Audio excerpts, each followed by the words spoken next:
Bonjour, bienvenue à la Chapelle évangélique Pentecôte. Je m'appelle Jessie Brodeur. Je vous accueille en diffusion ce matin. On va chanter un petit peu ensemble.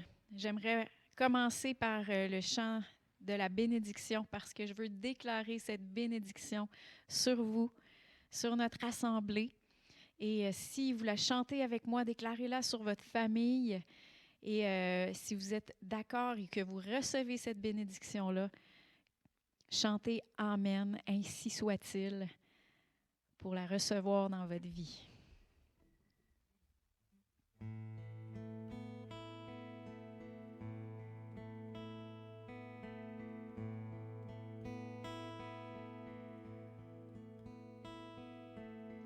Dieu te bénit et te garde. Il rayonne sur toi, t'accorde sa grâce. Ton Dieu se tourne vers toi, te donne paix.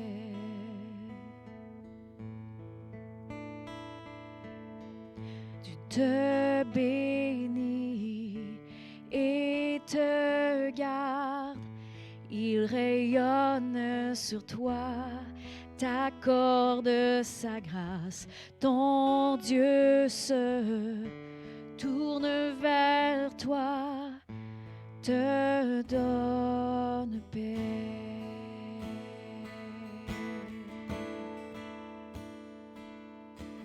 Amen.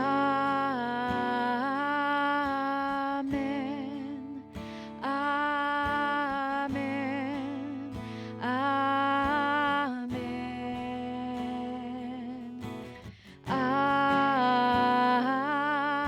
Amen. Amen. Amen. Dieu te bénit et te garde. Il rayonne sur toi, t'accorde sa grâce. Ton Dieu se tourne vers toi, te donne paix.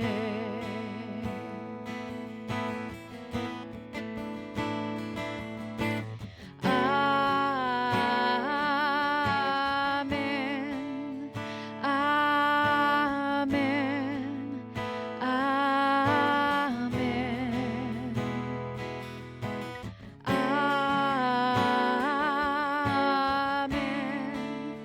Amen. Amen. Amen. Que sa faveur reste sur toi pour plus de 1000 générations, sur ta famille et tes enfants et les enfants de leurs enfants. Que sa faveur reste sur toi pour plus de 1000 générations, sur ta famille et tes enfants et les enfants de leurs enfants. Que sa faveur reste sur toi pour plus de 1000 générations, sur ta famille et tes enfants et les enfants de leurs enfants. Que sa faveur reste sur toi pour plus de 1000 générations, sur ta famille et tes enfants et les enfants de leurs enfants. Amen. Amen. Amen. Chantez-le avec moi. Amen. Amen. Amen. Que sa faveur reste sur toi pour plus de 1000 générations, sur ta famille et tes enfants et les enfants de leurs enfants. Que sa présence t'environne là avec toi, à tes côtés, qu'elle t'inonde et t'entoure. Il est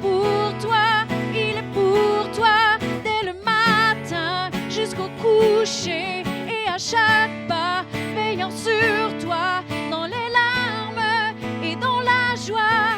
Il est pour toi, il est pour toi, il est pour toi, il est pour toi, il est pour toi, il est pour toi, il est pour toi, il est pour toi.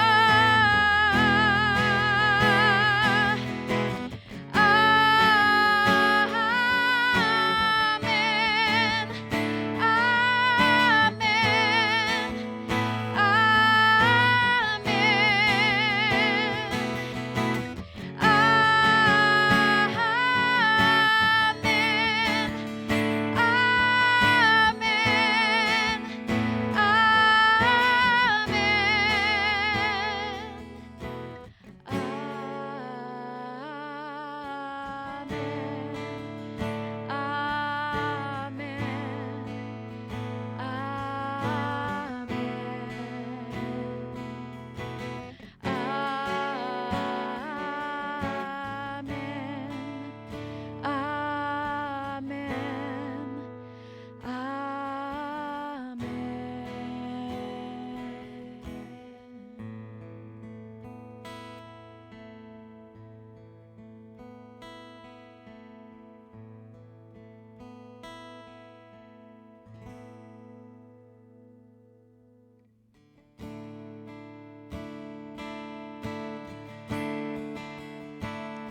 car Dieu a tant aimé le monde qu'il a donné son Fils unique, afin que quiconque croit ne périsse pas, mais qu'il ait la vie éternelle.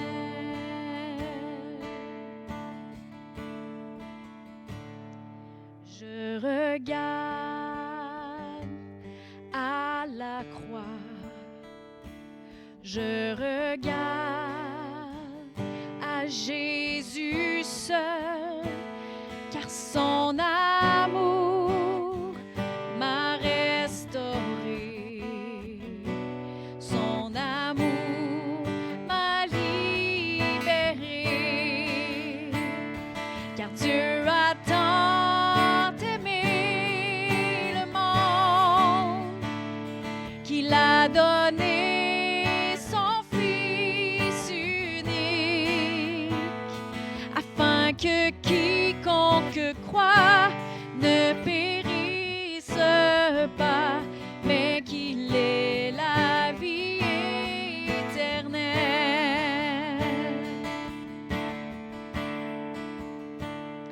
Ma confiance est en son nom, ma confiance est en sa parole, car par sa grâce il m'a franchi, par sa grâce il me rend libre,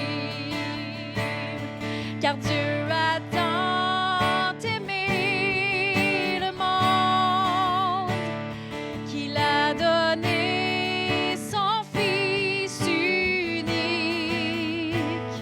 afin que quiconque croit ne périsse pas, mais qu'il ait la vie éternelle,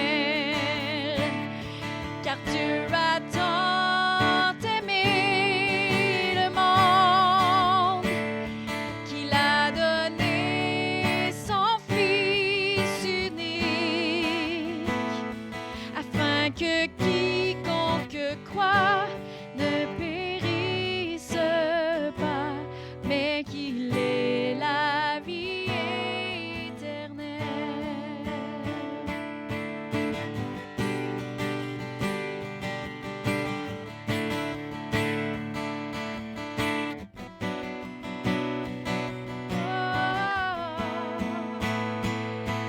Par son sang précieux, il m'a libéré.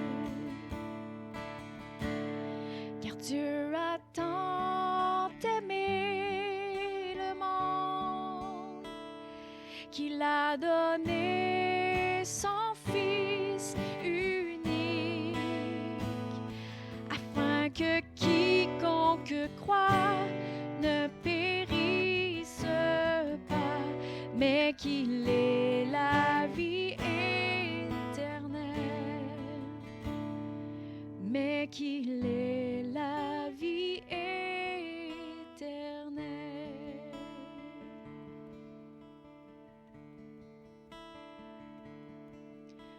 Oh, merci pour ta vie, Seigneur.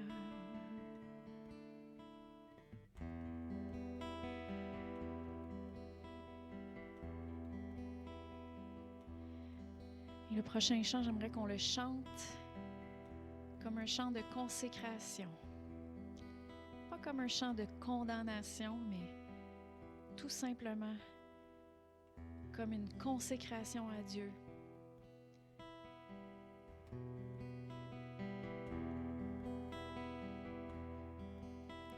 Sonde-moi, ô Dieu, et connais mon cœur. Éprouve-moi et connais mes pensées.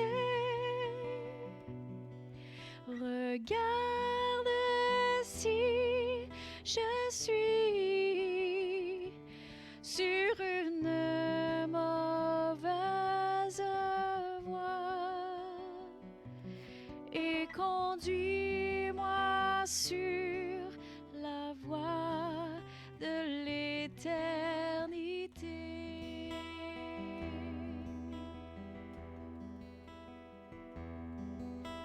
Sonde-moi, ô Dieu, et connais mon cœur. Éprouve-moi et connais mes pensées. Regarde si je suis sur une mauvaise voie et conduis-moi sur la voie de l'éternité.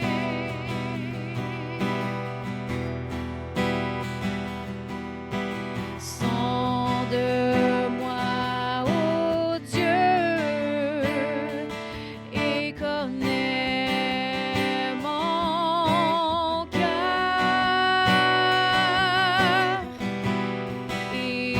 Éprouve-moi et connais mes pensées. Regarde si je suis sur une mauvaise voie et conduis-moi sur la voie de l'éternité.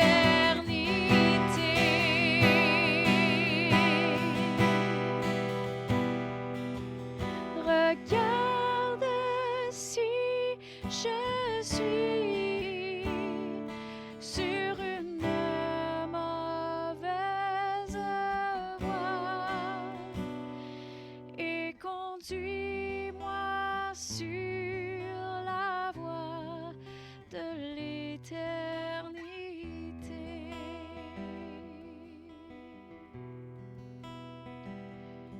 Oh,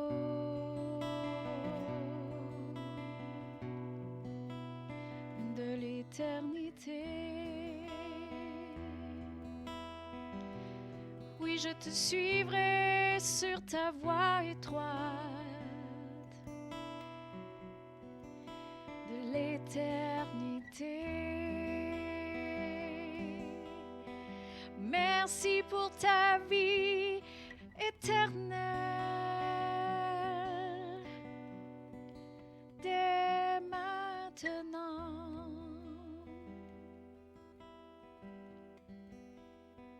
je te suivrai sur la voie de l'éternité. Bonjour à tous et bienvenue à ce dimanche 9 janvier 2022. Alors, on est en vidéo encore ce matin. C'est important qu'on puisse se connecter, tout le monde, et être sur la même page, même si c'est par vidéo, c'est super important. Donc, on continue, on ne lâche pas. Puis, je remercie à tout le monde qu'on a pu se parler, se contacter cette semaine. N'oubliez pas, moi, je vous tiens au courant au fur et à mesure des choses qui se passent, de ce qu'on peut faire. Donc, courriel, texto, téléphone, si vous avez des questions, n'hésitez pas à me contacter pour n'importe quelle question. N'oubliez pas aussi, il y a beaucoup de gens qui m'ont envoyé des requêtes de prière aussi cette semaine par courriel. Excellent, très bonne méthode. Il y en a qui m'ont téléphoné, excellent aussi. C'est important que l'on prenne le temps de se tenir au courant. C'est pas parce qu'on se voit moins physiquement qu'on ne peut pas se parler quand même. Donc, il faut prendre les moyens qu'on a à notre disposition. Il faut s'en servir. C'est super important. Alors, je vous encourage, puis merci à tous ceux qui se joignent à nous pour écouter les vidéos que l'on enregistre. Je trouve ça vraiment important parce que le Seigneur nous donne des messages spécifiques. L'Église continue. Dieu n'a pas changé d'idée, il y a encore des bons plans pour nos vies et il veut qu'on avance dans notre foi et dans le travail qu'on a à faire sur cette terre. Alors, je vous encourage, on continue. Dans mes petites annonces ce matin, premièrement, j'ai oublié de mentionner qu'il y avait des fêtes au mois de janvier. Alors, je vais dire bonne fête à Laurier, très en retard. Je vais dire bonne fête aussi à Hélène. Amel aussi, très en retard. Et ce qui s'en vient, la prochaine fête, c'est Monique. Alors, bonne fête, Monique. Je ne sais pas si Monique Ben ou Monique David, je ne sais pas qu'est-ce que tu aimes le mieux, Monique, mais bonne fête, Monique. Alors, ça, c'est pour nos fêtes du mois de janvier. À ma connaissance, je n'ai pas vu d'anniversaire. Alors, vous m'enverrez un petit courriel si je vous ai oublié. Je m'en excuse. C'est l'information que j'ai présentement. Ensuite de ça, concernant l'éducation chrétienne, j'en ai parlé la semaine passée, l'Église pour les enfants. Julie a envoyé du matériel à tous les parents qu'on connaissait qui voulaient avoir le matériel pour faire la classe, donner l'enseignement à la maison. Donc, grosso modo, c'est une petite leçon avec des petites vidéos qu'on peut faire jouer, bricolage, etc. Donc, c'est plus facile pour les parents de savoir quand la donner, quand il y a une meilleure temps pour la donner, et le faire d'une manière quand même assez facile parce que Julie a déjà fait la leçon pour nous. Nous, on a juste à la donner, à la lire et à faire le bricolage. Donc, merci Julie pour toute ton aide. Et donc, on va continuer comme ça pour un petit bout jusqu'à temps qu'on puisse se revoir ici en présentiel, c'est-à-dire. Ensuite de ça, Jessie a déjà envoyé des courriels concernant la jeunesse. Donc, vous avez déjà reçu de l'information concernant la première rencontre Teams qu'il va y avoir et ensuite l'activité connexion qu'il va y avoir, le patinage, voir si ça fonctionne avec tout le monde. Donc, ceux-là qui ont reçu, puis n'oubliez pas de contacter avec Jessie pour qu'on puisse repartir la jeunesse en 2022. J'avais parlé des mercredis soirs aussi la semaine dernière, donc les études bibliques qu'on faisait les mercredis soirs. Je crois vraiment qu'on va les refaire. C'est juste que là, côté temps, j'aurais aimé ça, pouvoir les commencer plus de bonne heure, mais je ne pense pas qu'on va pouvoir le faire avant le 19. Donc, mais je vais vous le dire la semaine prochaine, voir si ça fonctionne vraiment. Ça devrait fonctionner. On fera des tests sur nos appareils, voir comment que ça fonctionne. D'ici ce temps-là, avec toute l'école à distance, et etc., je crois qu'on devrait être habitué avec nos Teams et toutes ces choses-là. Mais j'aimerais vraiment ça qu'on puisse recommencer à se voir, même si c'est par un écran, puis qu'on continue nos études bibliques du mercredi soir et avec une portion prière. Donc ça aussi, je vais vous contacter dans les jours à venir. Donc, c'est un petit peu ça pour les annonces. Je n'irai pas beaucoup plus loin dans ces choses-là parce que, comme je vous dis, c'est plus facile de le faire directement en se parlant par texte ou par téléphone ou courriel, choses comme ça. Alors, ceci étant dit, c'est pas mal mes petites annonces. Écoutez, si j'ai oublié quelque chose, appelez-moi. Donc, ça, c'est pour ça. Concernant les dîmes, les offrandes et les aumônes, il y a des gens qui m'ont demandé qu'est-ce qu'on fait pour les aumônes. Je vous en parlerai un petit peu plus tard. Il y a des petits changements qui arrivent. Je vais avoir plus d'informations concrètes la semaine prochaine. Mais si vous voulez encore que vos aumônes aillent pour le ministère de nourriture, faites juste marquer, soit dans votre enveloppe, les gens qui m'apportent des enveloppes, marquez nourriture. OK? Si vous voulez que c'est vraiment la nourriture, marquez nourriture. Si vous voulez que ça soit un aumône en tant que tel, juste marquez aumône. Mais ceux-là qui peut être marqué nourriture, on va l'acheminer pour la nourriture. Je vous expliquerai la différence, probablement si je peux, la semaine prochaine. Donc, on continue à désigner. Ceux qui le font par Internet ou par enveloppe, c'est-à-dire par Internet, sur le site, l'adresse qu'on doit envoyer, les deux fonctionnent, là, mais l'adresse qu'on a mis présentement, la nouvelle, c'est don, D-O-N-S, à commercial cepgrimby.com. L'autre adresse fonctionne aussi. Elle va fonctionner pendant probablement 1 an. Mais si vous pouvez, vous avez quelques minutes pour la changer et pour mettre la nouvelle adresse, ça va être plus facile pour la comptabilité au niveau de ce que ça fonctionne. Si vous avez de la difficulté sur ça, n'hésitez pas à nous contacter, moi ou Marco, pour qu'on puisse vous aider à faire ces choses-là, que ce soit le plus simple pour tout le monde. Alors ça, c'est pour comment donner en tant que tel. Donc, pour les dîmes, les offrandes et les aumônes, ce matin, ce que j'avais ce matin, c'était de parler sur la dîme en tant que telle. Des fois, on n'en parle pas souvent, puis il y en a que je sais qui ne sont pas d'accord avec la dîme, mais la dîme, pour ceux qui vont prendre le temps de l'examiner et de l'écouter, la dîme, premièrement, la dîme, c'est pas pareil comme une offrande. Il faut faire la différence. La dîme, c'est le 10 qui appartient à Dieu. OK? Donc, on donne la dîme à Dieu. Ça lui appartient. Et sur cette dîme-là, il y a une bénédiction très spéciale qui est différente des autres aumônes et des autres offrandes. Et c'est important à comprendre ces choses-là. Et je fais juste faire un passage ce matin pour les dîmes et offrandes. C'est dans Malachie 3.10. La plupart, vous le connaissez très, très bien. Mais regardez bien, il y a 5 bénédictions spécifiques qui mentionnent ici quand on apporte notre dîme. Et le point que je voulais apporter ce matin, c'est que c'est important de comprendre ces 5 bénédictions-là et de se les approprier. Si vous voulez, rajoutez-les dans vos confessions de foi. Dites ces versets-là et dites-le avec foi. Vous allez voir, ça fonctionne. C'est important qu'on comprenne ça. Donc, on s'en va dans Malachie 3 et au verset 10. Dans la Louis II, ça nous dit « Apportez à la maison du trésor toutes les dîmes, afin qu'il y ait de la nourriture dans ma maison. Mettez-moi de la sorte à l'épreuve, dit l'Éternel des armées, et vous verrez si je n'ouvre pas pour vous les écluses des cieux. » Donc, c'est la première chose. Il va ouvrir les écluses des cieux. Deuxième point, si je ne répands pas sur vous la bénédiction en abondance. Troisième point, verset 11. Pour vous, je menacerai celui qui dévore, et il ne vous détruira pas les fruits de la terre.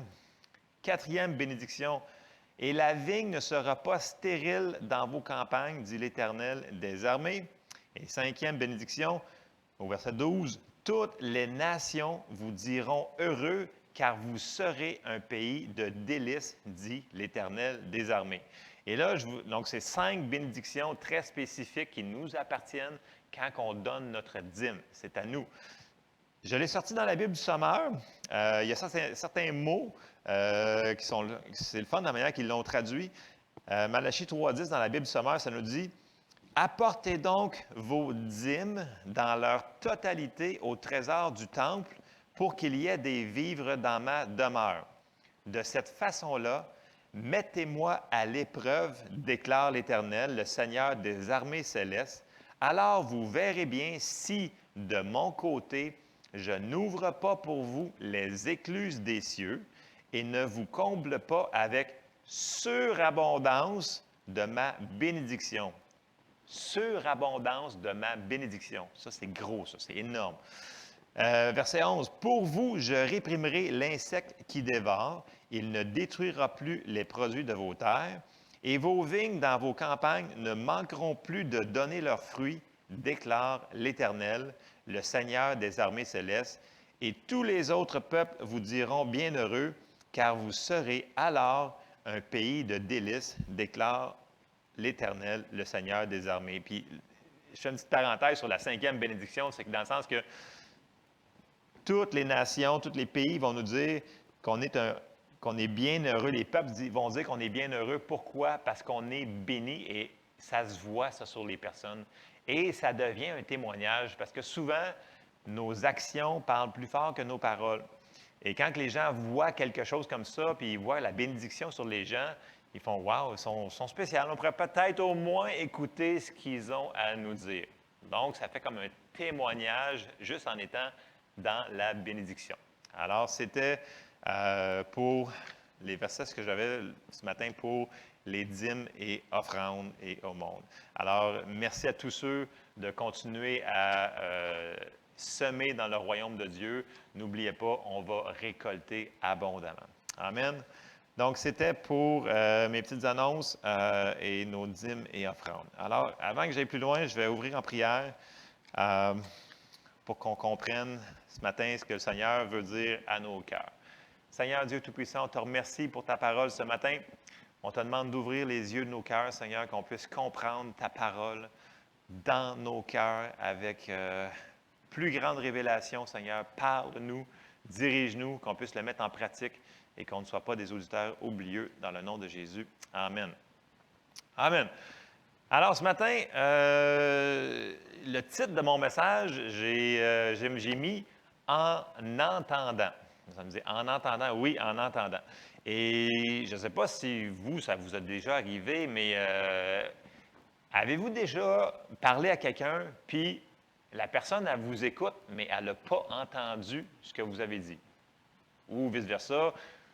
Bien, je vais me prendre moi comme exemple. Mettons. Supposons que ma femme est en train de me parler, puis là, maintenant, elle va me dire « Tu m'écoutes-tu, là? » Puis là, je vais répondre ben oui, je t'écoute, chérie.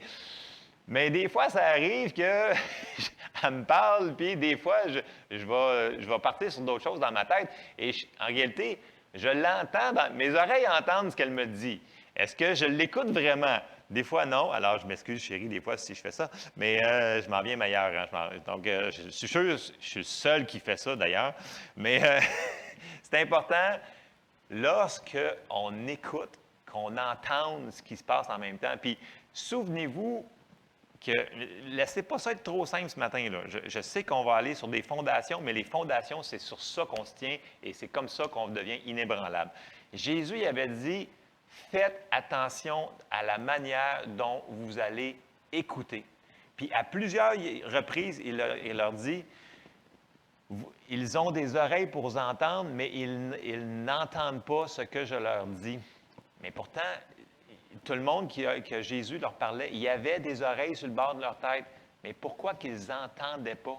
Parce qu'on peut écouter la parole, mais ça ne veut pas dire qu'on la laisse rentrer en dedans de nous autres. Ça ne veut pas dire qu'on l'écoute. Puis Jésus, il a dit, faites attention de la manière dont vous écoutez. Donc, quand vient le temps de la parole de Dieu, quand on écoute la parole, il faut l'entendre. Donc, c'est comme ça que la foi va venir. C'est comme ça un petit peu que je vais partir mon enseignement ce matin. C'est en entendant. Il faut faire attention de la manière qu'on entend. Ça dit même qu'on va être jugé par ça. Donc, il faut faire attention.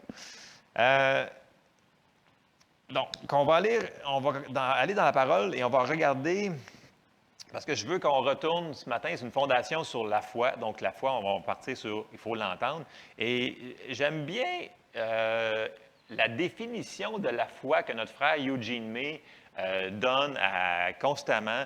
D'ailleurs, si vous voulez avoir écoutez Eugene sur YouTube, Facebook, il est là tout le temps. Si vous ne comprenez pas l'anglais, faites juste mettre un sous-titre de traduction, vous allez pouvoir le comprendre. C'est des capsules d'environ 25 minutes, c'est excellent. Donc, depuis qu'il ne peut plus voyager beaucoup, il fait ces capsules-là à chaque semaine. Donc, très bon enseignement de notre frère Eugene May qu'on espère voir bientôt. Lui, sa définition de la foi qu'il répète tout le temps, c'est il dit en anglais, il dit « Faith is acting like God told you the truth ». Okay? Donc, en français, la foi, c'est agir comme si Dieu nous a dit la vérité. Point final. Donc, ça semble simple comme définition, mais c'est vraiment ce que la foi est. Donc, la foi, c'est agir comme si Dieu nous a dit la vérité. Donc, quand on entend la parole de Dieu, on doit agir, prendre notre foi et nous dire que ça, c'est la vérité. Et là, on va aller commencer dans les versets que je veux qu'on regarde ce matin. Parce que là, les gens vont me dire « Ouais, mais on sait que tout se passe par la foi, mais c'est-tu vraiment si important que ça? » C'est la base des bases. Mais la foi, elle va venir comment? Bien, la foi vient en entendant la parole de Dieu. Mais encore là, pas de n'importe quelle manière. On s'en va dans Romains 10, 17. Et ceux qui le connaissent par cœur, tant mieux, mais prenez le temps de mettre vos yeux sur les versets. Romains 10, 17 nous dit « Ainsi la foi vient de ce qu'on entend, et ce qu'on entend vient de la parole de Christ. » Notre foi ne pourra pas être plus grande de ce que nous allons avoir entendu dans la parole de Dieu. Okay? Donc, pour quelqu'un qui n'est pas sauvé, s'il n'a jamais entendu parler du salut, il ne pourra pas être sauvé. Et c'est la même chose pour toutes les autres promesses de Dieu. Et c'est sur cette fondation-là que je veux qu'on regarde ce matin. Nous devons entendre la parole de Dieu dans nos cœurs.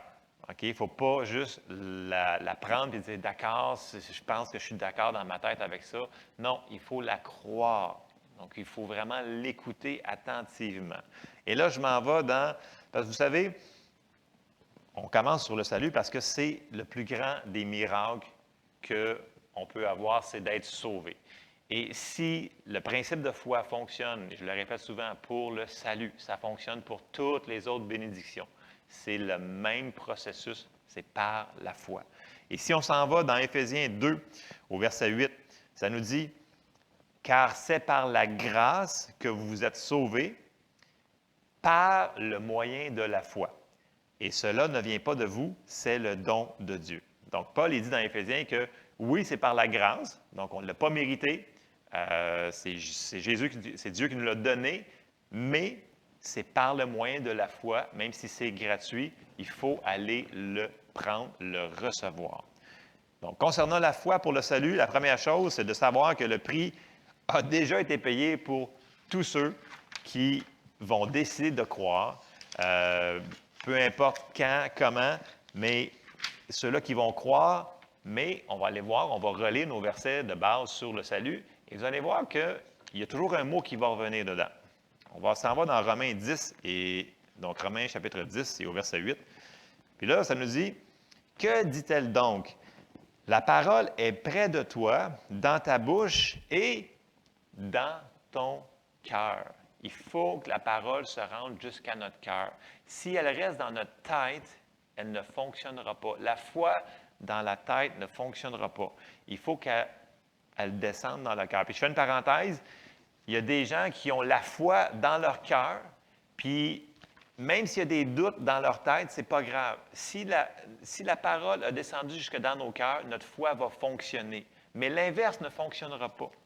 Si la personne ne reçoit pas dans son cœur la parole, puis c'est juste dans sa tête, là, la foi ne fonctionnera pas. On va le voir plus en détail plus loin, là, mais c'est important qu'on entende, et on entende la parole, puis qu'on prenne le temps de la laisser descendre dans notre cœur. Puis on le sait, quand on le sait, que la foi est là. Ce n'est pas un peut-être, on le sait. C'est une certitude. Je continue, Romains 18. « Or, c'est la parole de la foi que nous prêchons. » Et là, « Si tu confesses de ta bouche le Seigneur Jésus, et si tu crois dans ton cœur que Dieu l'a ressuscité des morts. » Encore là, si tu crois où? Pas dans ta tête. Dans ton cœur.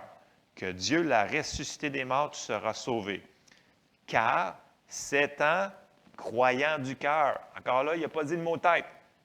C'est spécifique, car c'est en croyant du cœur qu'on parvient à la justice et c'est en confessant de la bouche qu'on parvient au salut, selon ce que dit l'Écriture. Et si on continue un petit peu dans Romains 10, on s'en va un petit peu plus loin au verset 13 qui nous dit « Car quiconque invoquera le nom du Seigneur sera sauvé. Comment donc invoqueront-ils celui en qui ils n'ont pas cru? Et comment croiront-ils en celui dont ils n'ont pas entendu parler? Et comment en entendront-ils parler s'il n'y a personne qui prêche? » Donc, on voit que, premièrement, il faut l'entendre.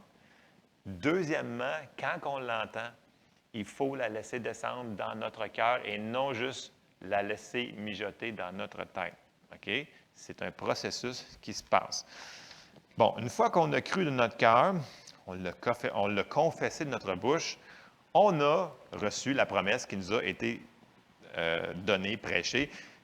Et ça, on vient de parler pour le salut. Et là, on va aller voir un autre endroit dans la Bible qui va parler que les gens qui ont eu la foi pour le salut. Et vous allez voir la manière qu'ils ont eu la foi pour recevoir le salut.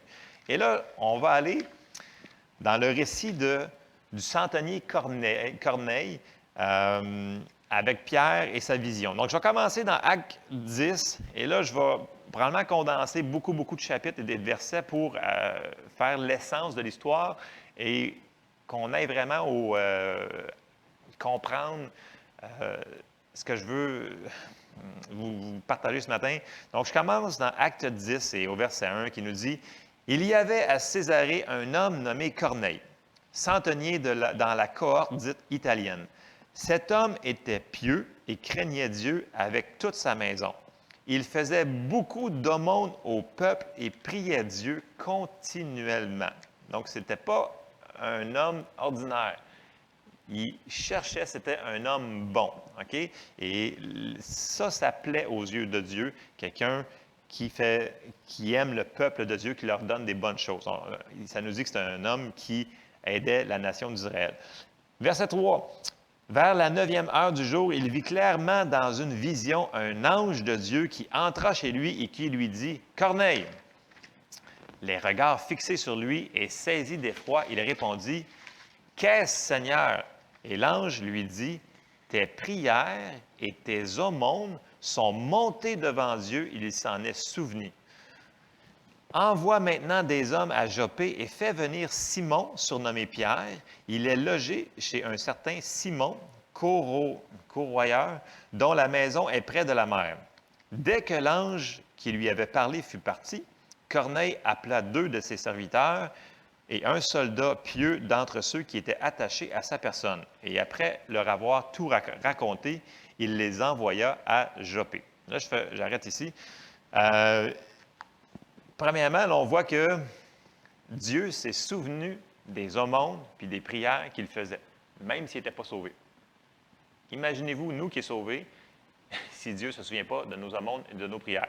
Donc, on voit que pour Dieu, il y a quelque chose de spécial. Je n'embarquerai pas complet là-dessus, mais si vous allez juste dans le livre des Actes, les gens qui faisaient des aumônes, on voit qu'il y a une grâce spéciale sur eux autres que Dieu les bénit.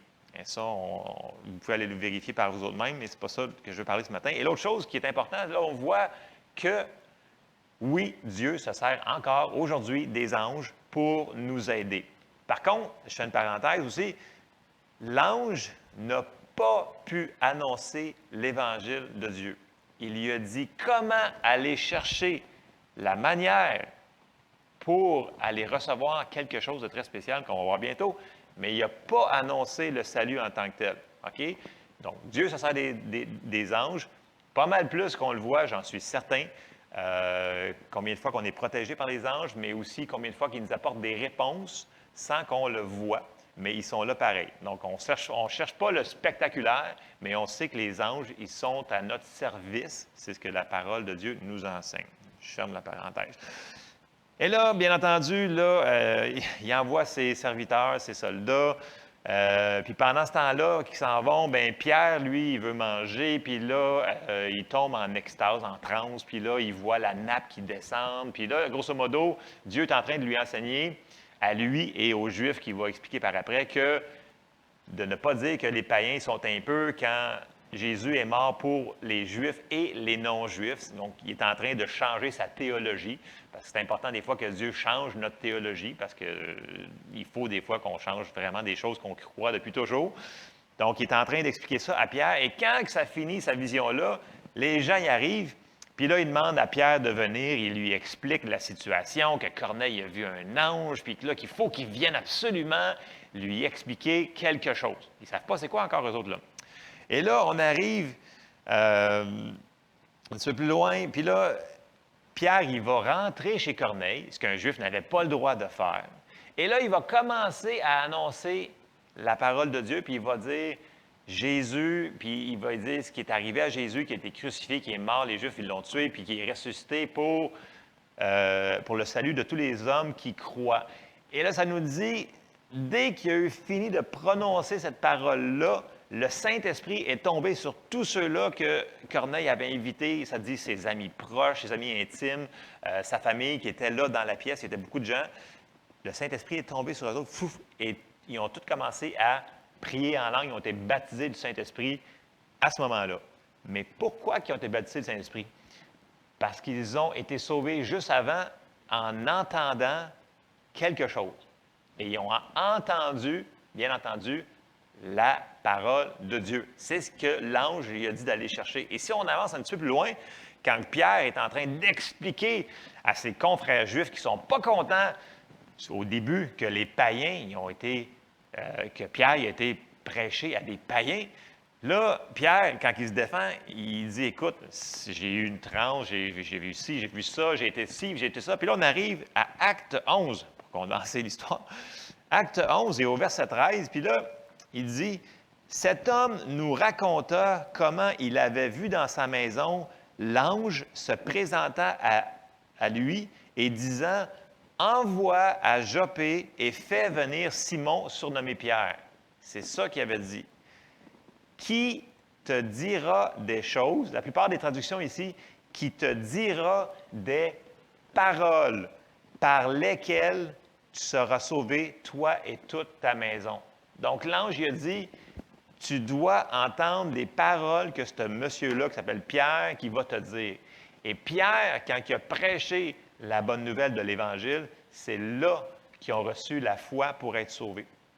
Parce que tu ne peux pas être baptisé du Saint-Esprit sans être né de nouveau. Donc, ils ont reçu la parole, ils l'ont reçue dans leur cœur. Il y avait déjà, pour qu'ils soient déjà disposés à envoyer des serviteurs et des soldats, c'est parce qu'il était bien, son cœur était déjà disposé à entendre la parole. Et ils l'ont entendu, ça leur rentré dans leur cœur, et ils l'ont cru immédiatement, parce que tout de suite, on voit, dès qu'il lui dit cette parole-là, ils ont tous été baptisés du Saint-Esprit. Alors, encore là, on voit qu'ils n'ont pas été sauvés jusqu'à temps qu'ils entendent la parole de Dieu sur le salut prêché. Et c'est ce que Pierre a fait.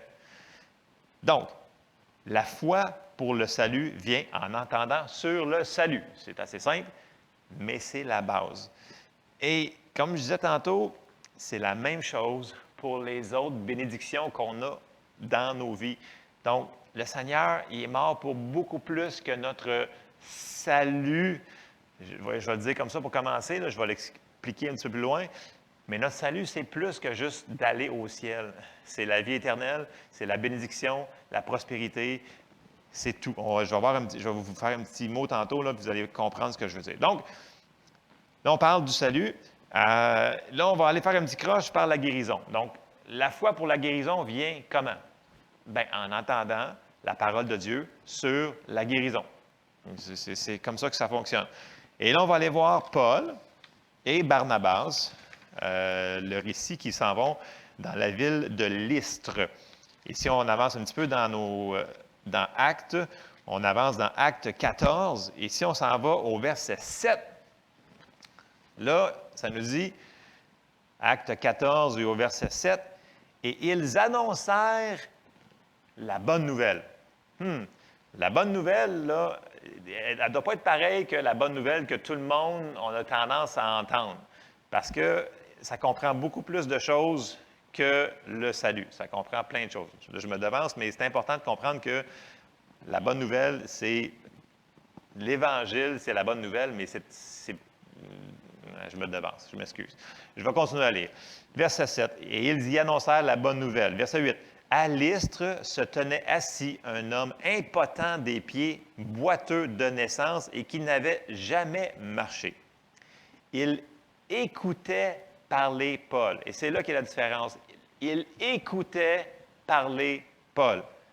Et Paul, fixant les regards sur lui et voyant qu'il avait la foi pour être guéri, donc Paul, il a perçu dans son esprit, OK, c'est une perception, dans son esprit, il a eu la révélation, et voyant qu'il avait la foi pour être guéri, dit d'une voix forte, « Lève-toi, droit sur tes pieds. » Et il se leva d'un bond et marcha.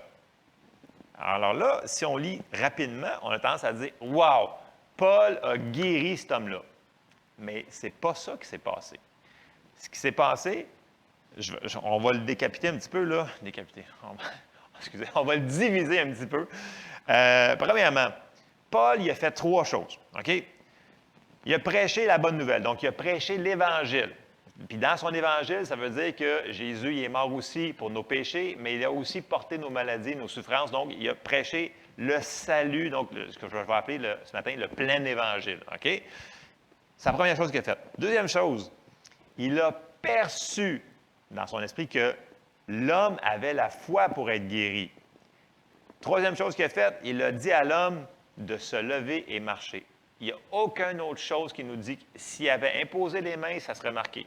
Il n'a pas imposé les mains, ce n'est pas Paul qui a fait ça. L'homme, lui, a fait 3 choses. OK, regardez bien. Si on retourne dans nos passages, là, vous pouvez aller voir, là. Premièrement, il a écouté Paul. Il a écouté la bonne nouvelle de l'Évangile. OK? Deuxième chose qui est arrivée, à cause qu'il a écouté Paul, la deuxième chose qu'il a faite, c'est qu'il a eu la foi pour être guéri. Parce qu'on a dit que la foi, c'est croire que ce que Dieu a dit, c'est vrai. Troisième chose, il s'est levé et a marché. Donc, la foi, c'est agir comme ce qu'il a dit est vrai. Donc, il a fait ces 3 choses-là. Ce n'est pas la foi de Paul qui l'a guéri. L'homme a été guéri par sa foi, en entendant l'Évangile ou la bonne nouvelle, en la recevant, en la prenant. Ça veut dire que lui, il a écouté attentivement les paroles de Paul et il a laissé descendre la parole dans son cœur. Ça l'a suscité la foi. Et quand il lui a dit « Lève-toi », c'est lui qui a fait l'effort de se lever. Et c'est là que la foi, c'est là que le miraculeux vient, puis c'est là qu'il a pu se lever. Il faut faire attention de ne pas rajouter des choses dans ces récits-là. S'il avait dit « c'est par ma puissance, c'est par… », ça serait tout marqué. Là, ce n'est pas marqué.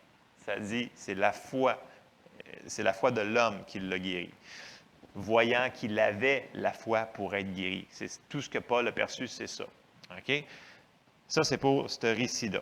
Et là, vous allez me dire, « Ouais, t'es sûr de ton affaire? » Bien, écoutez, on a plein d'autres endroits dans la Bible qui nous disent la même chose. Puis, un autre récit que vous connaissez bien, c'est la femme avec la perte de sang. Donc, vous vous en souvenez, on va aller faire un petit croche par là, puis on va voir un petit peu la même chose qui s'est passée. Puis là, on va voir ce que Jésus a dit de sa bouche pour expliquer ce qui s'est passé. Donc, on s'en va dans Marc au chapitre 5 et au verset 25. Je sais qu'il est dans plusieurs évangiles. Je l'ai pris dans Marc parce que c'est comme ça. Donc, Marc 5 au verset 25. « Or, il y avait une femme atteinte d'une perte de sang depuis 12 ans. » Puis, voyez-vous, juste parenthèse comme ça, une personne peut recevoir la guérison même si ça fait des années qu'elle est en train de vivre avec des choses comme ça. Donc, il y a des cas que les gens vont dire « Ah, mais c'est bien trop dur. Écoute, ça fait 40 ans qu'il est boiteux, ou ça fait 30 ans, je ne sais pas combien de temps. Là. La femme, ça fait 12 ans qu'elle avait sa perte de sang. » Mais la foi, c'est comment je dirais ça? La foi, elle y va pas par la tête. La foi vient du cœur, puis elle va passer au travers tous ces obstacles-là. Il ne faut pas décourager, même s'il y a des circonstances qui sont là depuis longtemps. Si on entend la parole de Dieu va faire son effet, même si ça fait longtemps que la situation qui est là, qui ne devrait pas être là, elle est sujet à changement. La parole de Dieu ne change point, mais la parole de Dieu va faire changer les situations. Parenthèse fermée. Donc, Marc 5, 25. « Or, il y avait une femme atteinte d'une perte de sang depuis 12 ans. Elle avait beaucoup souffert d'entre les mains de plusieurs médecins. Elle avait dépensé tout ce qu'elle possédait. Elle n'avait éprouvé aucun soulagement, mais était allée plutôt en empirant. » Et là, regardez bien le verset 27. « Ayant entendu parler de Jésus. » Donc, elle a entendu parler de Jésus. Donc, elle a entendu, qu'est-ce que vous pensez qu'elle a entendu? Que Jésus, il faisait des miracles, que Jésus, il guérissait. Il était venu pour accomplir ce qu'il avait lu dans les synagogues, pour annoncer une bonne nouvelle aux pauvres, aux captifs, aux délivrances et toutes ces choses-là. Donc, elle avait entendu parler de Jésus. Elle vint dans la foule par derrière et toucha son vêtement, car elle disait. Donc, on peut tout de suite la situer qu'elle avait la foi dans son cœur. Parce que de sa bouche, elle avait déjà la confession de sa foi. Elle disait, verset 28, « Car elle disait, si je puis seulement toucher ses vêtements, je serai guéri. » Donc, ce n'est pas une confession d'espérance ou d'accord mental, c'est qui dit, « Bien, je vais m'essayer. » Parce qu'il y avait plein de monde autour qu'on va voir qui touchait, puis il ne se passe absolument rien. Mais elle disait, « Si je puis seulement toucher ses vêtements, je serai guéri. » Point final. Elle avait la foi parce qu'elle avait entendu parler de Jésus. Verset 29. Au même instant, la perte de sang s'arrêta et elle sentit dans son corps qu'elle était guérie de son mal. Jésus connut aussitôt en lui-même qu'une force était sortie de lui et se retournant au milieu de la foule, il dit, « Qui a touché mes vêtements? » Puis là, tous ses disciples, ils vont dire, « Mais voyons donc. » Donc, vous allez voir que ce n'est pas parce que les gens ont touché, il y avait une foule, là, les gens ils touchaient à Jésus, mais il n'y avait rien qui se passait. Donc, c'est quoi le facteur commun pour recevoir? Parce que les gens me disent, écoute, si Dieu serait ici, là, si Jésus serait ici, là, tout le monde serait guéri. Mais Dieu, il était là, donc Jésus était là, puis il n'y avait personne qui était guéri parce que tout le monde le touchait puis le pressait. Mais il y en a une qui a été guérie. Pourquoi? Parce qu'elle avait la foi. Elle l'a reçu. OK? Il faut faire la différence. Dieu, les gens disent, « Ouais, mais Dieu, là, s'il veut vraiment, là, il va me guérir. » Mais Dieu, il veut parce qu'il a déjà payé le prix. Le problème, souvent, c'est notre côté, c'est notre réception. C'est la capacité de nous autres de recevoir. Mais pour recevoir, il faut savoir que c'est disponible et que non seulement Dieu, il peut, mais Dieu, il veut. C'est ça qu'il faut vraiment qu'on rentre, là. Donc, je reviens, c'est qu'il faut vraiment entendre la parole de Dieu et pas faire juste l'écouter et la laisser dans notre tête. Je continue. On continue au verset 31, puis là, ça dit, ses disciples lui dirent, « Tu vois la foule qui te presse et tu dis, qui m'a touché? » Dans le sens que, hello, tu ne vois pas tout le monde qui te touche, puis tu demandes qui c'est qui t'a touché. Mais Jésus ne parlait pas du même toucher. Jésus parlait du toucher de la foi. Et ça change tout. Alors, verset 32, « Et il regardait autour de lui pour voir celle qui avait fait cela. La femme, effrayée et tremblante, sachant ce qui s'était passé en elle, vint se jeter à ses pieds et lui dit toute la vérité. Mais Jésus lui dit, « Ma fille, ta foi t'a sauvée. Va en paix et sois guérie de ton mal. » Alors là, verset 34, est-ce que ça marche? Est-ce que c'est marqué dans vos Bibles? « Ma fille, ma puissance t'a guérie. » Non. « Ma souveraineté t'a guérie. » Si Jésus a dit « Ma fille, ta foi t'a guérie », c'est parce que c'est sa foi qui l'a guérie. Comme ce qu'on vient de voir dans Paul, l'homme qui est impotent. C'est par la foi. Mais la foi est venue comment? Parce qu'elle a entendu. Et là, ça s'applique à nous autres aussi aujourd'hui. Nous autres aussi, on peut recevoir par notre foi. Mais il faut être convaincu dans notre cœur que ça, c'est disponible. OK? Fait que, est-ce que notre foi peut aller chercher un miracle aussi aujourd'hui? Oui, elle le peut, certainement. Les promesses sont à nous autres aussi. Est-ce que la prédication de l'Évangile peut faire cela? La vraie Évangile? Oui. Je vous envoie dans d'autres passages. Romains 1, verset 16. Paul dit, « Car je n'ai point honte de l'Évangile, C'est une puissance de Dieu pour le salut de quiconque croit, du juif premièrement, puis du grec. Le mot salut ici, c'est un petit peu plus que ce que ça nous marque dans nos Bibles françaises. Même dans la Bible du Sommaire, ça va nous dire, Romains 1, 16, Bible du Sommaire, ça nous dit « Car je n'ai pas honte de l'Évangile ». Le mot ici, c'est mieux ici. C'est la puissance de Dieu par laquelle il sauve tous ceux qui croient, les Juifs en premier lieu, et aussi les non-Juifs. Donc, ça inclut tout le monde. Le mot ici, là, pour sauver, pour salut, c'est le mot soteria. Puis le mot qui est utilisé ici, là, c'est le mot qui veut dire délivrance, conservation, sûreté, sécurité, salut, guérison, rien de brisé, rien de manquant. C'est le mot qui décrit ce que Jésus, quand on dit là, Jésus est l'auteur de notre salut, là, bien, le salut, ça comprend plein de choses. C'est plus que d'aller au ciel. Le mot, là, prenez le temps d'aller voir dans vos concordants, dictionnaires bibliques. Allez voir ce que ça veut dire, le mot salut, quand il est utilisé. Là. C'est vraiment, on va le dire comme ça, là, comme Paul il dit, « Je n'ai point honte de l'évangile de Christ, c'est la puissance pour... » Au lieu de dire le mot salut, là, on va dire c'est la puissance pour la délivrance, la conservation, la sûreté, la sécurité, le salut, la guérison, la prospérité. Toutes ces choses-là, c'est ça que le mot veut dire. Rien de brisé, rien de manquant, complet. C'est ce que le mot veut dire. On l'a dans l'hébreu, on l'a dans le grec, il l'a un petit peu dans l'araméen, il l'a dans tout. Ce mot-là veut dire complet. Donc, être complet. Et ce que Paul, il prêchait, c'était un salut complet. C'est pour ça que l'homme il a reçu une guérison. Donc, voyez-vous, c'est important de creuser des fois, puis je le relis encore. Paul, il disait, « Je n'ai pas honte de l'Évangile, c'est la puissance de Dieu par laquelle il sauve, donc le mot sauver, on vient de le voir, là, tous ceux qui croient. Okay? On ne peut pas séparer la guérison de la bonne nouvelle de l'Évangile. On ne peut pas séparer la prospérité de la bonne nouvelle de l'Évangile. On ne peut pas séparer toutes ces promesses-là, le baptême du Saint-Esprit, tout ce que Dieu a payé, tout ce que Jésus est mort pour nous à la croix. Ça nous appartient, ça fait partie de notre salut. Et nous autres, il faut qu'on l'entende. Parce que souvent, on se fait dire, ou on voit des personnes qui nous disent, « Écoute, c'est peut-être pas pour nous autres, parce que je connais une personne, puis elle ne l'a pas reçu, puis des choses comme ça. » Un moment donné, il ne faut pas mettre nos yeux sur ça, puis il faut remettre nos yeux sur la parole, et il faut continuer à entendre et à entendre jusqu'à ce que ça descende dans notre cœur.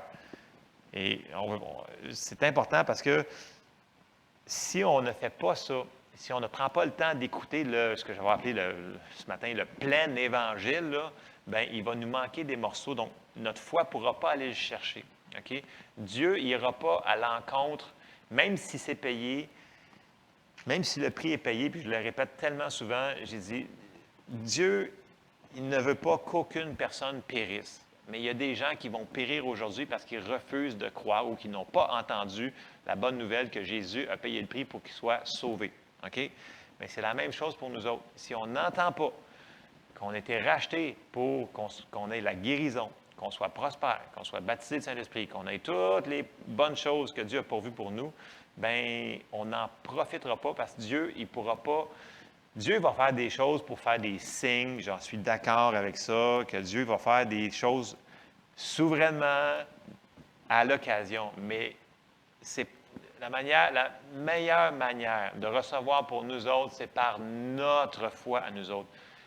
Vous savez, des fois, vous allez arriver dans une situation, puis il n'y aura pas toujours une personne avec vous pour vous aider, choses comme ça, mais vous pouvez toujours le recevoir, même si vous êtes à la maison, tout seul, vous pouvez le recevoir par la foi à la maison, ces bénédictions-là. Vous n'êtes pas loin d'être dans une église avec 40 personnes, 100 personnes, 1000 personnes. Tant mieux si vous allez dans des meetings comme ça. C'est pas ça que je veux dire, dans le sens que ce que je veux dire, c'est que la meilleure manière qui nous est enseignée au travers de la parole, c'est d'aller le chercher en écoutant la parole de Dieu, en prêtant l'oreille et en agissant sur la parole. Et c'est là qu'on le prend et qu'on le reçoit. Okay? On va aller voir un autre exemple de ça. Et là, tout le monde se souvient que dans les Actes, il y avait Philippe qui a commencé à servir aux tables, puis à un moment donné, bien, il est comme devenu évangéliste, si on peut comprendre. On s'en va dans Acte 8 et au verset 5. Puis là, ça dit, Philippe, étant descendu dans la ville de Samarie, il prêcha le Christ. Bon, le Christ, là, ce n'est pas le nom de famille de Jésus. OK? Le Christ, dépendamment là, du contexte qu'on va le regarder, là, ça veut dire loin de Dieu. Pas loin comme dans être loin, là, comme, mais ça veut dire loin comme dans oindre de puissance. Ça veut dire aussi Messie. Ça veut dire envoyé pour annoncer la délivrance. OK? Donc, on parlait de salut, là. Bien, c'est un petit peu ça. C'est ça que Philippe, il prêchait. Donc, ça nous dit, Philippe était descendu dans la ville de Samarie et il prêcha le Christ. OK? Donc, le Messie venu pour sauver. Verset 6. Les foules toutes entières étaient attentives à ce que disait Paul. Donc, ils ont écouté avec leurs oreilles. Il y avait des oreilles, puis ils s'en ont servi, eux autres. Lorsqu'elles apprirent et virent les miracles qu'il faisait, car des esprits impurs sortirent de plusieurs démoniaques en poussant de grands cris, et beaucoup de paralytiques et de boiteux furent guéris. Et il y eut une grande joie dans cette ville. Donc, on voit que la prédication de l'Évangile fait des choses quand elle est reçue, quand elle est écoutée. Il faut faire attention. Donc, la foi pour le salut vient en écoutant le salut, la foi pour la guérison vient en écoutant pour la guérison, ça vient en écoutant toute la parole. Si on ne l'entend pas, la foi ne viendra pas. C'est aussi simple que ça. Puis, si on avance dans la définition de la foi qui nous est donnée dans Hébreux 11, on va voir, on va continuer à construire sur ce qu'on parle ce matin. On s'en va dans Hébreux 11. Je sais que la plupart d'entre vous pourriez me le citer de mémoire, mais prenons le temps de le décortiquer. Ça nous dit « Or, la foi est une ferme assurance des choses qu'on espère, une démonstration de celles qu'on ne voit pas. » Et là, j'avais tellement de traductions qui disaient de manière différente au niveau de Hébreux 11. Je l'ai sorti dans la Bible Amplified en anglais, okay? Mais je l'ai traduit pour être gentil. Dans la Bible Amplified, c'est très important parce que la foi est une ferme assurance des choses qu'on espère. Ça nous dit, dans l'Amplified, « Or, la foi est l'assurance, la confirmation, parce que en anglais, ça dit « the title deed okay? », donc la preuve d'achat, la preuve de propriété que ça nous appartient. Donc, si on lit dans l'Amplified Classic Edition, ça nous dit « Or, la foi est l'assurance de la confirmation de propriété des choses que nous espérons. Okay? Étant la preuve des choses que nous ne voyons pas et la conviction de leur réalité, la foi percevant comme un fait réel ce qui n'est pas révélé au sens. » Donc, ce n'est pas par la vue que ça se fait, cette affaire-là. C'est vraiment en croyant que ça nous appartient. Je vais le relire, la traduction. « Or, la foi est l'assurance, la confirmation de propriété des choses que nous espérons, étant la preuve des choses que nous ne voyons pas et la conviction de leur réalité, la foi percevant comme un fait réel ce qui n'est pas révélé au sens. » Je sais que vous avez plein de traductions qui ressemblent à ça dans la Bible, probablement The Passion Translation, même la parole vivante probablement, mais je vous l'ai condensé dans la Bible amplifiée, traduite en français pour nous aider. Donc, on peut voir qu'il y a une grande différence entre ce qu'on peut croire parce que ce qu'on voit ou ce qu'on croit parce qu'on l'a entendu de la parole de Dieu. C'est deux mondes complètement différents. Et il ne faut pas qu'on croie juste parce qu'on a vu des choses physiques. Il ne faut pas qu'on se base sur ça. La vraie foi, elle vient du cœur, puis elle va chercher les choses qu'on espère et les amène dans la réalité de nos vies. OK? Puis quand on parle de foi, souvent, parce qu'il y a le mot espérance là-dedans, il faut faire attention parce que l'espérance en tant que telle, si on met juste l'espérance, elle va juste croire que on va l'avoir un jour, peut-être, un certain temps. Donc, l'espérance, elle va espérer l'avoir un jour. Ça va toujours être, l'espérance va toujours rester dans le futur. Ça va toujours être quelque chose qui est plus loin, qui n'est pas là, on espère, OK? Mais ce n'est pas ça que le verset, il dit.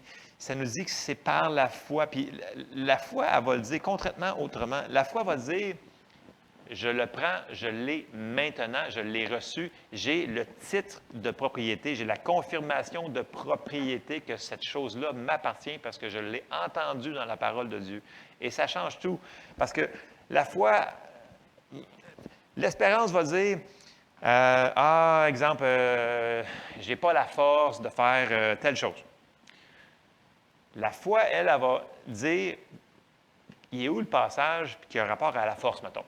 Puis là, si on prend juste un passage ce matin, je vous ai sorti Psaume 27, et au verset 1, dans la Darby, ça nous dit « L'Éternel est ma lumière et mon salut, de qui aurais-je peur? L'Éternel est la force de ma vie, de qui aurais-je frayeur? » Donc, voyez-vous, la foi va dire des choses qui ne sont pas dans la parole de Dieu. L'espérance va dire des choses qu'elle espère. La foi, elle va dire où est-ce que la parole nous dit par rapport à ça. Qu'est-ce que la parole dit pour que la foi vienne, pour que je puisse le posséder, que ce soit le titre de propriété maintenant. Pas plus tard, maintenant. Ça se peut que ça se manifeste plus tard, mais il faut avant le posséder pour le voir. OK? Il y a beaucoup de gens qui veulent le voir avant de le croire, mais il faut le croire pour le voir. C'est la différence. Puis ça, c'est pas pour mélanger les mots, mais c'est vraiment ça que nous devons faire. Donc, souvenez-vous, l'espérance va toujours dire c'est dans le futur, c'est dans le futur, c'est dans le futur. La foi va dire c'est maintenant, c'est là. Ça, c'est une grosse différence. Donc, la foi, elle parle du cœur et non de la tête. Et là, si on retourne à la prière de la foi que Jésus nous avait enseignée. Donc, tout le monde se souvient de Marc 11 et au verset 23. Et là, regardez bien quelque chose. On retourne. Prière de la foi. Marc 11, 23. « Je vous le dis en vérité, si quelqu'un dit à cette montagne, ôte-toi de là et jette-toi dans la mer, et s'il ne doute point, où? Il ne parle pas de sa tête du tout. Il dit, s'il ne doute point en son cœur, mais croit que ce qu'il dit arrive, il le verra s'accomplir. C'est pourquoi je vous dis, tout ce que vous demanderez en priant, croyez que vous l'avez reçu et vous le verrez s'accomplir. » Le mot ici, « l'avez reçu », c'est le prendre avec force. Croyez que vous le prenez avec force. Donc, ça ne parle pas du tout d'un accord, d'un mental, que les gens sont d'accord mentalement à ce principe-là. Ça parle de croire du cœur. Et ça prend quelqu'un qui va décider d'entendre la bonne manière la parole de Dieu. Parce qu'il y en a plein de gens qui se font proclamer la parole de Dieu. Ils ont des oreilles sur le bord de la tête, comme Jésus disait. Ils ont des oreilles pour entendre, mais ils n'entendent pas ce que je leur dis. On peut entendre la parole de Dieu puis ne pas entendre. Donc, il faut que ça descende dans notre cœur. OK? Et là, on va aller voir deux types de foi complètement différentes. Et il y en a une qui va être basée justement sur qu'est-ce que je peux voir, qu'est-ce que je peux toucher, qu'est-ce que je peux y aller avec les sens. Et l'autre qui va être sur, OK, Dieu me l'a dit, bien c'est comme ça que c'est deux fois complètement différentes. On va commencer par, on va aller dans Jean et au chapitre 20. Et tout le monde connaît un petit peu l'histoire, mais regardez bien comment que ça s'est passé. Jean 20 au verset 24. Thomas, appelé Didyme, l'un des 12, n'était pas avec eux lorsque Jésus vint. Donc, la première fois que Jésus s'est présenté aux disciples, Thomas n'était pas là. Et là, on arrive au verset 25. Les autres disciples lui dirent donc, « Nous avons vu le Seigneur. » Mais il leur dit, « Si je ne vois pas, si je ne vois dans ses mains la marque des clous, si je ne mets mon doigt dans la marque des clous, et si je ne mets ma main dans son côté, je ne croirai point. » Dans le sens qu'il leur dit, Écoute, moi, là, tant que je ne l'ai pas vu de mes yeux, ça ne marche pas. Tant que je n'ai pas touché avec mes doigts, ça ne fonctionne pas. Ça, c'est avoir 0 foi. Donc, il ne croyait pas. Pourtant, il était avec les 12. Il avait entendu la même chose, mais il n'avait pas cru. Et ça peut arriver à n'importe qui. Parce que Thomas, il était avec eux autres tout le long. Puis, il semble l'air que ça n'a pas rentré, ce que Jésus il avait dit. Il avait dit de croire. Et il a même confessé l'inverse d'une confession de foi. Il dit « Je ne croirai pas à moins que je touche et que je vois, etc. » On avance, verset 26. 8 jours après, les disciples de Jésus étaient de nouveau dans la maison et Thomas se trouvait aussi avec eux. Jésus vint, les portes étant fermées, se présenta au milieu d'eux et dit « La paix soit avec vous. » Puis, la première chose qu'il a faite, puis il dit à Thomas, « Avance ici ton doigt et regarde mes mains, avance aussi ta main et mets-la dans mon côté et ne sois pas incrédule, mais crois. » Et là, il chicane un petit peu et il dit, « Regarde, touche, ah oui, vas-y, tu veux croire, c'est comme ça. » Mais là, il dit, là, au verset 28, Thomas lui répondit, « Mon Seigneur et mon Dieu. » Jésus lui dit, « Parce que tu m'as vu, tu as cru. Heureux sont ceux qui n'ont pas vu et qui ont cru. » Et là, il dit que c'est ça qu'on devait faire. Puis le mot ici, heureux, c'est béni. Donc, peu importe, là. Heureux, bénis sont ceux qui n'ont pas vu et qui ont cru. Donc, de la bouche de Jésus, ça dit qu'on doit croire sans l'avoir vu. C'est comme ça qu'on opère. On se fie sur la parole et on croit la parole de Dieu. Donc, il faut faire attention de ne pas tomber dans le côté de ce que Thomas a fait, parce que ce n'est pas la vraie foi. Parce que même s'il dit « Ah, je vais croire seulement si je vois, si je touche, etc. », il se fie sur son raisonnement, son mental. Donc, on ne se fie pas sur les autres pour baser notre foi. Notre foi doit être basée sur ce qu'on entend dans la parole de Dieu. Et là, on va aller voir un exemple complètement différent. Et on s'en va dans Romains 4 et au verset 17. Et là, on va voir une personne qui s'appelle Abraham. Et Romains 4, 17 nous dit « Je t'ai établi père d'un grand nombre de nations. Il est notre père devant celui auquel il a cru, Dieu qui donne la vie aux morts et qui appelle les choses qui ne sont point comme si elles étaient. » Et là, j'arrête tout de suite ici là, parce que souvent les gens me disent « Ouais, mais vous autres là, qui croyez à la foi, là, vous niez les circonstances. » Pas en tout, pas du tout. Ce n'est pas ça qu'on dit. On dit qu'on fait comme Dieu. On appelle les choses qui ne sont point comme si elles étaient. Ça veut dire qu'on voit une situation, on déclare la parole de Dieu par-dessus pour faire changer la situation. On ne nie pas les circonstances. Puis les gens qui font ça, qui nient les circonstances, qui disent « Non, non, je n'ai pas ci, je n'ai pas ça », la réalité, c'est la réalité. OK? Mais la vérité de la parole de Dieu, elle est plus forte que la réalité qu'on voit. Et si on met la vérité de la parole de Dieu, ça va faire changer la réalité qu'on voit ou qu'on ressent, etc. Je ferme la parenthèse parce que les gens me disent, vous niez, on ne nie pas les circonstances. OK? Je continue, verset 18.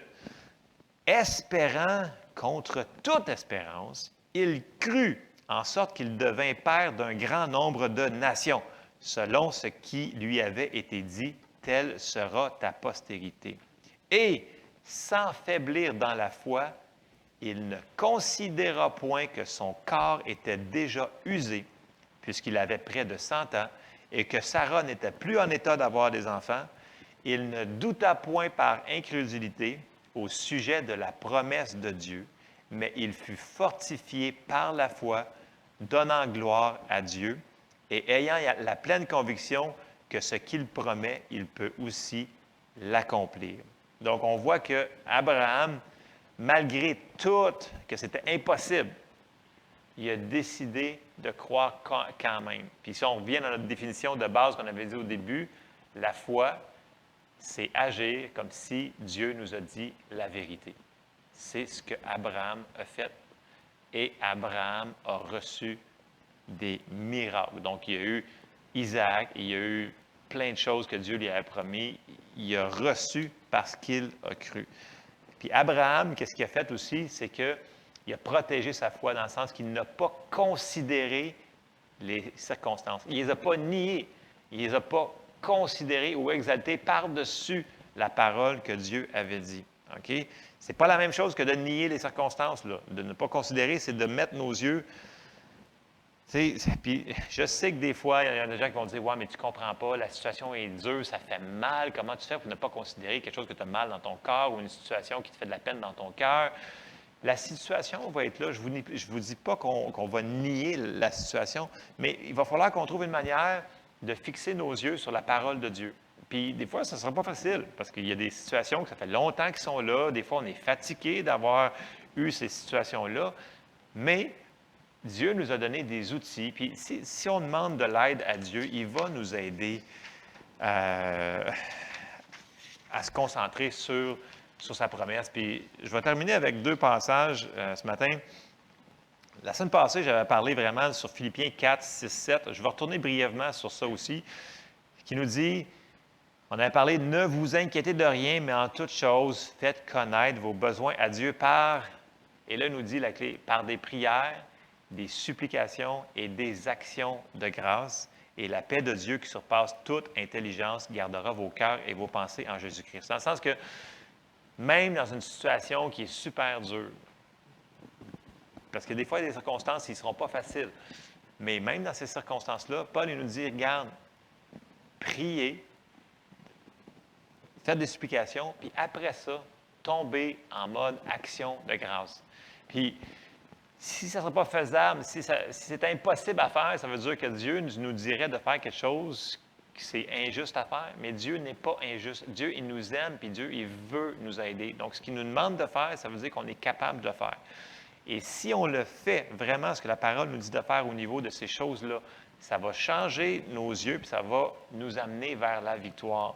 Puis, un dernier récit que j'aimerais qu'on regarde ce matin, vous vous souvenez quand que, c'est dans Acte 16, c'est quand que Paul et Silas, ils ont prêché l'Évangile, puis là, dans cette ville-là, Paul a chassé le démon qui était sur la petite demoiselle qui avait un esprit de python. Et là, après qu'on va le lire, on est dedans aussi bien si ce sont. Vous pouvez le mettre à pause, ça ne me dérange pas. Acte 16, verset 22. La foule se souleva aussi contre eux, et les prêteurs ayant fait, parce que là, les gens ne sont pas contents parce que les prêteurs, ils faisaient beaucoup d'argent de la petite fille qui était possédée d'un démon, puis là, parce qu'elle disait la bonne aventure. La foule se souleva aussi contre eux, et les prêteurs ayant fait arracher leurs vêtements, ordonnèrent qu'on les bâtît de verges. OK? Ça ne va pas bien leur affaire. Après qu'on les eut chargés de coups, OK? Pas juste quelques coups, ils ont été chargés de coups, ils les jetèrent en prison, en recommandant au geôlier de les garder sûrement. Le geôlier, ayant reçu cet ordre, les jeta dans la prison intérieure et leur mit les ceps aux pieds.